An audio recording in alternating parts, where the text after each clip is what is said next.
የወደመውን የትግራይ ግብርና ዘርፍ ለዳግመ ግንባታ ስራዎች የኦሮሚያ ግብርና ቢሮ የበኩሉን ጥረት እንደሚያደርግ አስታወቀም።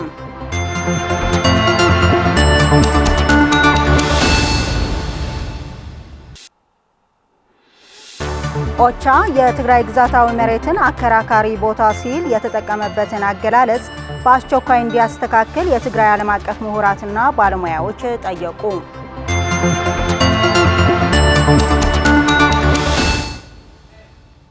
ሰላም ጤና ይስጥልኝ ተመልካቾቻችን፣ ከትግራይ ቴሌቪዥን የአማርኛ ቋንቋ ዜናዎቻችን አሁን ይጀምራሉ። ከዜናዎቹ ጋር ማዕድ ኃይለም። በቅድሚያም በጦርነቱ ምክንያት የወደመውን የትግራይ ግብርና ዘርፍ ለዳግመ ግንባታ ስራዎች የኦሮሚያ ግብርና ቢሮ የበኩሉን ጥረት እንደሚያደርግ አስታወቀም። በትግራይ አርሶ አደሮች የደረሰውን ጉዳት መልሶ ለማቋቋም የኦሮሚያ ግብርና ቢሮ ድጋፉን አጠናክሮ እንደሚቀጥል ያሳወቀው የኦሮሚያ ግብርና ቢሮ በትግራይ ምስራቃዊ ዞን ባደረገው የተሞክሮ ልውውጥ ጉብኝት ላይ ነው።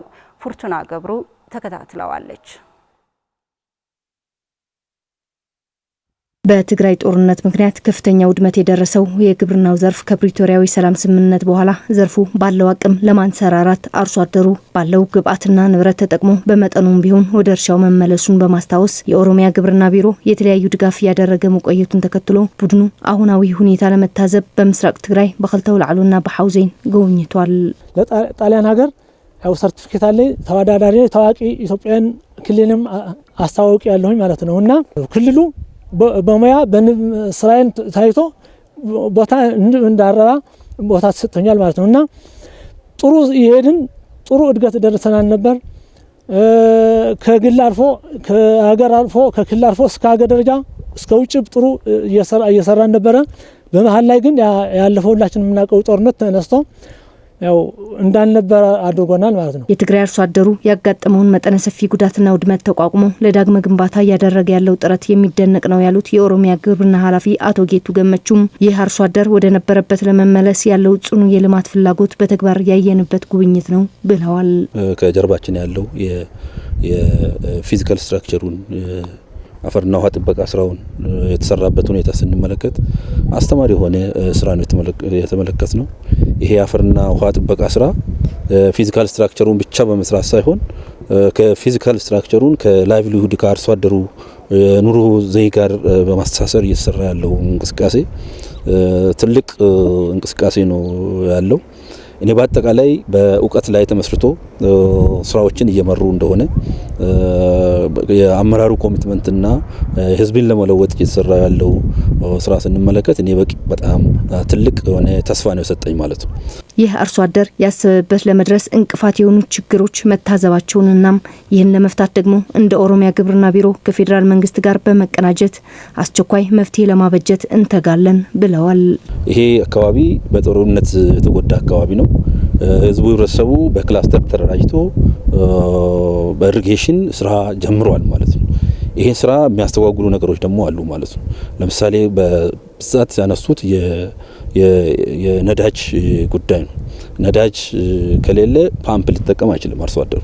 ፓምፕ ካልተጠቀመ ደግሞ የጀመርናት የኢሪጌሽን ስራችን ወደ ኋላ ትመለሳለች ማለት ነው። ይሄ በደንብ ታይቶ በክልሉም በፌደራል መንግስቱም ታይቶ ቶሎ መልስ ሊያገኝላቸው የሚገባ እኛም እዚህ የተገኝተን ያየነው ነገር በየቦታው ይሄንን የአርሶ አደሩን ጥያቄ የአመራሩን ጥያቄ ለሚመለከቱ አካል እያቀረብን የምንሄድበት ሁኔታ መፈጠር አለበት። ይሄ ተጋግዘን ከክልሉ ጋር ማስተካከል ያለብን ጉዳዮች ናቸው ብዬ ገምታለሁ። የተሞክሮ ልውውጥ ጉብኝት የተዳከመውን የግብርና ዘርፍ ለማንሰራራት ትልቅ ሚና ይኖረዋል ያሉት የትግራይ ግብርና ቢሮ ኃላፊ ዶክተር ኢያሱ አብርሃም የኦሮሚያ ግብርና ቢሮ በግብርና ዘርፋችን ላይ ያሉትን ጉድለቶች ለማሟላት ከጎናቸው እንደሚሰራ እምነታቸው መሆኑን ተናግረዋል። ከውጭ ደግሞ የዘር ጉዳይ አለ፣ የሜካናይዜሽን ጉዳይ አለ፣ የነዳጅ ጉዳይ አለ።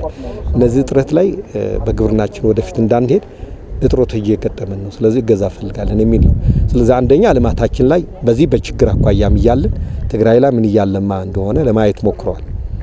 ሁለተኛ ደግሞ በእጥረትም እንዳለ ለምሳሌ ነዳጁ ላይ ያው ለግብርናው በጣም ትልቅ ጉዳት እንደሆነ ነው ያዩትና ስለዚህ ትግግዙ ቀደም ብለው ሲያግዙ ነበር። አሁን ደግሞ እንዲቀጥል በተለይ ህዝብ ከህዝብ ያለው ግንኙነት እንዲጠናከር፣ መንግስት ከመንግስት ያለው እንዲጠናከር ዋናው ግን ደግሞ ትናንሽ ነገሮች የሚቀሩን ሁሉ ጊዜ ደግፎ የሚሆን ነገር የለም።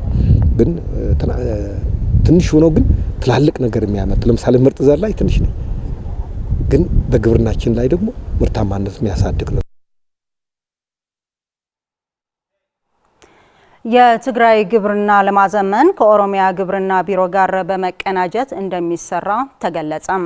የትግራይ ግብርና ለማዘመንና ምርትና ምርታማነትን ለማሳደግ የግብርና ውጤቶች ተመክሮ በመውሰድ ከሁሉም አካላት በመቀናጀት እንደሚሰራም ተገልጿል።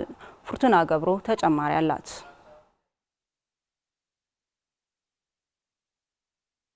የትግራይ ግብርናን ለማዘመንና ምርትና ምርታማነትን ለማሳደግ የኦሮሚያ ግብርና ቢሮ እስካሁን እያደረገ ያለው ድጋፍ የላቀ አስተዋጽኦ እንዳለው የትግራይ ግብርና ምርምር ኢንስቲትዩት ተመራማሪ ሳይንቲስት ዶክተር አባዲ ግርማይ ተናግረዋል። ከምርምር ኢንስቲትዩቱ ከኦሮሚያ አብሮ የመስራት ሁኔታ ነው መሆን ያለበት። ያላቸውን ነገር ሊያካፍሉ ይችላሉ፣ ግን ቴክኖሎጂ ትሰጣለህ፣ ቴክኖሎጂ ትቀበላለህ። አብረን በመስራት በተለይ አብዛኛዎቹ የኦሮሚያ አካባቢዎች ቆላማ አካባቢዎች ናቸው እና እኛ ጋም አንድ አይነት ስነ ምህዳር ስላለ ለወደፊቱ በሀገር ደረጃም አብረን ፕሮጀክት ቀርጸን ወደ ስራ የመግባት ሁኔታ ነው ያለው። የልምድ ልውውጡ የስልጠና ባለው ማቴሪያል የመተጋገዙ ሁኔታ ይቀጥላል። ነገ ጠዋት እኛም ሰጪዎችም እንሆናለን የሚል እንትን ያለው። ከሁሉም በላይ ግን የተመራማሪ ሞራል በቦታው ነው ያለው። እልሁ አለ፣ እውቀቱ አለ። አንዳንድ የተለያዩ ፋሲሊቲዎች የተለያዩ ፕሮጀክቶችን ለማምጣት እየሞከርን ነው። በዚህ አንጻር የተሻለ ገበሬውን የሚያግዝ የራሳችን ህይወትም የሚቀይር አጠቃላይ የቴክኖሎጂ አቅርቦት ብዜትና የማስተማር ሁኔታዎች ይቀጥላል የሚል እምነት ነው ያለን። የትግራይ ግብርናን ለማዘመንና ለማሳደግ ብሎም በቴክኖሎጂ የታገዘ ለማድረግ በሚደረገው ጥረት የኦሮሚያ ግብርና ቢሮ ከፍተኛ ድጋፍ እንደሚያደርግ የተናገሩት የኦሮሚያ ግብርና ዘርፍ የምርምር ኃላፊ አቶ ተሾሙ በጓለም ትግራይ አሁን ካለችበት ከውድመቱ ለማገገምና የመልሶ ማቋቋም እንቅስቃሴዎችን በግብርናው ምርምር ዘርፍ ብዙ ስራ እንደሚጠብቅና ይህን ለማሳካትም ዘርፉ በቴክኖሎጂ በመታገዝ ውጤታማ ለውጥ ለማምጣት በጋራ እንደሚሰሩ ገልጸዋል። ግብርናው አሁን ጊዜው ደረቅም ቢሆን በተለየ መልኩ የአፈር ጥበቃ በተጠናከረ ሁኔታ ተጀምሯል። ትግራይ ላይ ያንን አይተናል። የተጎዱ አካባቢዎችን በትጋት ሰርቶ እየመለሱ ነው፣ እየታገሉ ነው። የቴክኖሎጂ ድጋፍ ያስፈልጋል። ህዝቡም ጥያቄ ያንን ነው። ሰርተን ልማታችን ይደገፍ፣ ሰላማችን ይቀጥልልን ነው ህዝቡም እያነሳ ያለው። ያ ነው አሁንም ያለበት። ሀገራችን እንድትቀጥል ህዝቧ ተፈቃቅሮ ከድህነት ወጥቶ አንድ ላይ እንዲኖር ካስፈለገ የቴክኖሎጂ ድጋፍ ያስፈልጋል። በጋራ የሚሰሩ ስራዎች ሁሌም ውጤታማ ናቸው ያሉት አቶ ተሾመ በጓለም የሀገሪቷን ምርትና ምርታማነትን ለማሳደግ ብሎም በግብርናው ዘርፍ ተመጣጣኝ የሆነ ውጤቶች ለማምጣት የሁሉም የተቀናጀ ስራ እንደሚያስፈልግ አብራርተዋል። ሳይንቲስቶች በጋራ እንዲሰሩ፣ የሀገራችን የግብርና ችግር በጋራ ሆነን እንድንፈታ፣ ረሃብና ችግር ከሀገራችን እንዲወጣ ምሁራን ተነጋግረን ይሄ ችግር ሊፈታ ወይም የኢኮኖሚ ለውጥ ሊመጣ የሚችለው በዋናነት ድጋፍ የሚፈለገው በቴክኖሎጂ ነው። ቴክኖሎጂ ደግሞ በእውቀት ነው። ይሄ እውቀት ደግሞ ያለው የተማሩ ምሁራን በየኮርነሩ አሉ። ይሄ በየኮርነሩ የተወጣጠኑትን ምሁራን አንድ ላይ አምጥተን በጋራ የጋራ ችግራችን የሆነው ድህነት አገራችን ከዛ እንዴት ትወጣለች፣ ለግብርናችን እንዴት መዘመን እንዳለበት እያንዳንዱ በራሱ አግሮ ኢኮሎጂ ስፔሻላይዝ ያደረገ ባለሙያ አለ። ሰው የኛን ወደዚህ እናመጣለን፣ እዚህ ያለውን ወደዛ ወስደን በጋራ ሆነን ረሃብና ችግር ከሀገራችን እንዲወገድ እንድንሰራ እንድንታገል ነው። ያንን ነው ያየን ያለ ነው። ለተባበሩት መንግስታት ድርጅት የሰብአዊ ጉዳዮች ጽሕፈት ቤት ኦቻም የትግራይ ግዛት አከራካሪ ቦታ ሲል የተጠቀመበትን አገላለጽ እንዲያስተካክለው የትግራይ ዓለም አቀፍ ምሁራትና ባለሙያዎች ጠይቀዋል። ኦቻ ሚያዝያ 29 2022 እንደ አውሮፓውያን አቆጣጠር ሰኔ 3 2025 እና በሌሎች ወቅቶች ባወጣው ሪፖርት በህገ መንግስቱ መሰረት የትግራይ ግዛትን አከራካሪ ቦታ በሚል አገላለጽ በመጠቀሙ ግርታን የሚፈጥርና የትግራይን መሬት የሌላ አካል በሚያስመስል መልኩ ማቅረቡ ተገቢነት የሌለው መሆኑን በደብዳቤው አስታውቋል። ተቋሙ የትግራይ ግዛታዊ መሬትን ጥያቄ ላይ የሚጥልና በሌሎች የሚደረገው ህገ መንግስታዊ ክንውኖች የሚያባብስ እንደሆነ ሊታወቅ ይገባል ያለው መግለጫው ስለሆነም በአፋጣኝ እንዲታረምና ስህተቱ እንዳይደገም ጂኤስቲኤስ ወደ ሀገራት መንግስታት አመራሮች ዓለም አቀፍ ተቋማት በጻፈው ደብዳቤ አሳስቧል።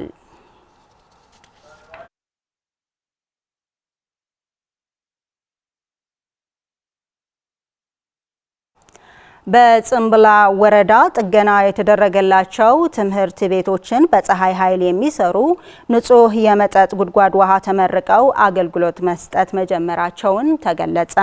እነዚህ በወርልድ ቪዥን ኢትዮጵያ በ11.7 ሚሊዮን ብር በጀት ጥገና ተደርጎላቸው ለአገልግሎት የበቁት ትምህርት ቤቶችና ንጹህ የመጠጥ ውሃ ጉድጓዶች ተገቢውን ጥበቃና ክትትል እንደሚደረግላቸውም የአካባቢው ማህበረሰብ ገልጿል። ለመለስ አባዲ ዘገባ ብርዛፍ ገብረ ጻድቃን። በትግራይ በተካሄደው አውዳሚ ጦርነት ምክንያት ማህበረሰቡ ሲጠቀምባቸው የነበሩት የመሰረተ ልማት ተቋማት ከፍተኛ ውድመት ደርሶባቸዋል። የአስገደ ጽምብላ አካባቢ ወርልድ ቪዥን ኢትዮጵያ ፕሮግራም በአስገደ ወረዳ የህንጸት ብርሃን፣ ለምለምና ምዕባለ ጣቢያዎች በጦርነት የወደሙት ትምህርት ቤቶቻቸውና አገልግሎት መስጠት አቁመው የነበሩት የውሃ ጉድጓዶች በመጠገን ንጹህ የውሃ መጠጥ እንዲያገኙ በፀሐይ ኃይል እንዲሰራ በማድረግ ለማህበረሰቡ ያስረከበ ሲሆን የአካባቢው ነዋሪዎችም ለተደረገላቸው የመልሶ ግንባታ እገዛ አመስግነዋል። ወርልድ ቪዥን ናብዘው ዝንዮም ጺ ናብዚ ቦታና ዚ ናብ ድሕሪ ገዛና አምጺው ተጠቀምቲ ጎርና ዘለነ ህዝብ ዚ ወርልድ ቪዥን በአቅራቢያችን የውሃ ጉድጓድ መገንባቱና የወደሙ ትምህርት ቤት ዳግም ገንብቶ ስላስረከበን በጣም እናመሰግናለን። ወርልድ ቪዥን ያሉንን ችግሮች እየፈታልን ነው። ውሃም እንዳንጠማ ልጆቻችንም እንድናስተምር እያደረገን ስለሆነ በጣም ነው የምናመሰግነው። ይህ አሁን የተገነባውና የተጠገነው ሁለት መሰረተ ልማትም ተገቢውን ክትትልና ጥበቃ በማድረግ ኃላፊነታችን እንድንወጣ ለማሳወቅ እፈልጋለሁ። ትንሽ ከመሸና ጠዋትም በደንብ ካልነጋ ውሃ ለመቅዳት መሄድ አይቻልም ነበር። በተጨማሪም አቅም ለሌላቸው አረጋውያን ልጆች የሚቻል አልነበረም። አሁን ግን ይህ ሁሉ ችግር ተፈቶልን ሁሉም በአቅማችንና በአቅራቢያችን ወርልድ ቪዥን ገንብቶልናል። እናም በጣም ደስ ብሎናል። እጅግ በጣም ወርልድ ቪዥንን እናመሰግናለን። ጽቦና ታጉስናለና ተቸግረን ነበር። አሁን ግን በአቅራቢያችን ንጹህ የመጠጥ ውሃ ስለተገነባልን በጣም ደስ ብሎናል። ልጆችም አዛውንቱም መቅዳት የሚችሉት ተደርጎ ስለተሰራ በጣም ደስ ብሎናል። እናመሰግናለን። የአስገደ ጽምብላ አካባቢ የወርልድ ቪዥን ኢትዮጵያ ፕሮግራም አስተባባሪ የሆኑት አቶ ሶሎሞን ገብረ ጻድቅ እንዳሉት ተቋማቸው የማህበረሰቡ ችግሮች ለማቃለል መሰረት አድርጎ እየሰራ መሆኑን ገልጸዋል። ቤት ትምህርቲ ተዝረና የህንጻ መሐዳስ ወጥራህ ዘይኮነስ አውሽቶ ሆፊ እንዳያችሁት የትምህርት ቤቶች ግንባታ ብቻ ሳይሆን ተማሪዎች የሚማሩባቸው ወንበሮች ጊዜያቸው ተጠናቆ ወደ ትምህርት ቤቶች በማጓጓዝ ይገኛሉ። በተለይ በሁለቱም ጥገና ባደረግንላቸው ትምህርት ቤቶች ከ1200 ተማሪዎች በላይ ይማሩበታል። ተማሪዎቹ ተመቻችቶላቸው የተሻለ የመማር ማስተማር ሂደት እንዲኖር ያስችላል ማለት ነው። በተለይም ሌሎች ተባባሪ አካላት ጋር ተባብረን ከሰራን ያለውን የትምህርት ችግር ተቀርፎ ትምህርትን የራቃቸው ተማሪዎች የትምህርት እድል ይመቻችላቸዋል። ልጆቹም ትምህርት እድል ከማግኘታቸው በተጨማሪ መብታቸው እንዲጠበቅና ነገም የሀገር ተረካቢ ዜጋ ለማፍራት የላቀ ድርሻ ይኖራቸዋል። የትምህርት ቤቶቹ መልሶ ግንባታ አጠቃላይ ከ4.5 ሚሊዮን ብር በጀት ተመድቦለት ነው የተገነባው። በተጨማሪም በፀሐይ ብርሃን የሚሰራ ጊዜና ጉልበት የሚቆጥብ ላዛውንትም ልጆችም የማያስቸግር ባለ 6 የውሃ ማፍሰሻ ቧንቧዎችን ያሏቸው ጉድጓዶች በሁሉም ጣቢያዎች ተገንብቶ ለአገልግሎት ክፍት ሆነዋል። ይህንን ስንል ግን በቂ ነው ማለት አይደለም። የህብረተሰቡ ችግር ብዙ በመሆንና መንግስትም ከአቅም በላይ ስለሚሆንበት ወርልድ ቪዥንም በእነዚህ ጉዳዮች ላይ የወርልድ ቪዥን አቅም በቂ ስላልሆነ ሌሎች በጎ አድራጊ አካላት በዚህ ጉዳይ ተባባሪ እንዲሆኑም እያስታወስን የትግራይ ጦርነት ተከትሎ ብዙ የወደሙ ትምህርት ቤቶችና የውሃ ጉድጓዶች ነው ያሉት። የጽምብላ ወረዳ አስተዳዳሪ አቶ መረሳ ኃይሉ በበኩላቸው ያስገደ ጽምብላ አካባቢ ወርልድ ቪዥን ኢትዮጵያ ፕሮግራም እየሰራቸው ላሉት በጎ ስራዎች በወረዳው ህዝብና አስተዳደር ስም የላቀ ምስጋናቸውን አቅርበዋል። አብ ጽገና ማይ ወርልድ ቪዥን ናይ አንበሳ ድርሻ ይወስድ። በውሃ ጥገና ስራዎች ወርልድ ቪዥን የአንበሳውን ድርሻ ነው የሚወስደው። የወደሙት 3 ትምህርት ቤቶችን ጠግነውልናል። በአስከፊ ሁኔታ የነበሩት ተማሪዎች ወደ ተመቻቸው ሁኔታ ከፀሐይና ቁር ወደ ተመቻቸ ክፍል ማሸጋገር በእውነቱ የሚመሰገን ስራ ነው። በፀሐይ ኃይል የሚሰሩ የተገነቡ የውሃ ጉድጓዶችም በጣም ደስ የሚሉ ስራዎች ናቸው። ይህ አዲስ ቴክኖሎጂና ያልተለመደ ነው። ለልጆቻችንም ተምረው የዚህ የመሰለ የፈጠራ ባለቤት ሆነው ማህበረሰባቸውን እንዲያገለግሉ ነው የትምህርት አስፈላጊነት። ስለዚህ ወርልድ ቪዥን ኢትዮጵያን እያመሰገንን ሌሎች በጎ አድራጊ ድርጅቶችም ይህንን ፈለግ እንዲከተሉ እጠይቃለሁ። ወርልድ ቪዥን ኢትዮጵያ ግን እናመሰግናለን። ላቭሊሁድ በራያ ጨርጨር ወረዳ ለ200 አርሶ አደሮች 114 የውሃ ፓምፕ ጄኔሬተሮች ድጋፍ አደረገም። የራያ ጨርጨር ወረዳ አስተዳደር የኢኮኖሚ ዘርፍ ኃላፊ አቶ ቢኒያም ኃይለም አስተዳደሩ በማሳወቅ 200 አርሶ አደሮች በመስኖ ተጠቃሚ ለማድረግ ድጋፍ ያደርጋል ብለዋል። ድርጅቱ በ570 ሄክታር የእርሻ መሬት ላይ 200 አባወራዎችን የውሃ ጉድጓዶች በግልና በጋራ በመቆፈር የተለያዩ ጎዳና አትክልት ፍራፍሬና ገበያ ተኮር ሰብሎች ደግፏል። ባለስልጣኑ አርሶ አደሩ በአመት 3 ጊዜ በማልማት በምግብ ራሳቸውን መቻል አለባቸው ብለዋል። የደቡብ ትግራይ ዞን ግብርናና ገጠር ልማት ዞኑ የሚለማው በከርሰ ምድር ውሃ መሆኑ ዳይሬክቶሬት ኃላፊ አቶ መላኩ ግርማ ገልጸዋል። ድጋፉ አርሶ አደሮቹ ምርትና ምርታማነታቸውን ለማሳደግ እንደሚረዳቸውን የገለጹ ሲሆን ሌሎችም ሊከተሉት ይገባል ብለዋል።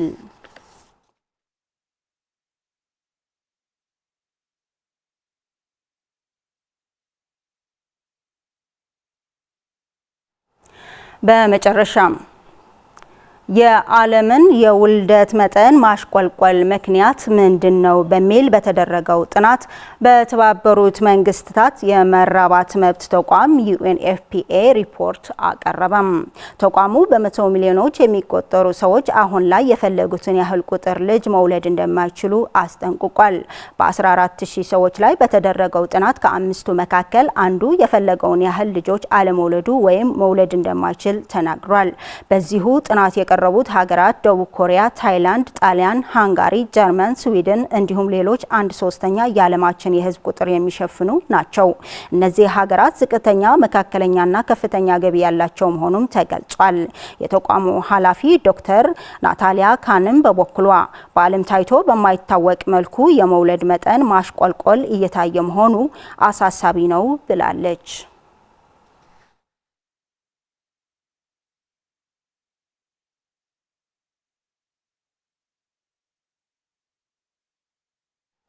ተመልካቾቻችን ለሰዓቱ ያዝናቸው ዜናዎቻችን በዚህ አበቁ። ከቀሪው የትግራይ ቴሌቪዥን ፕሮግራሞች ጋር መልካም ቆይታ ይሆንላችሁ።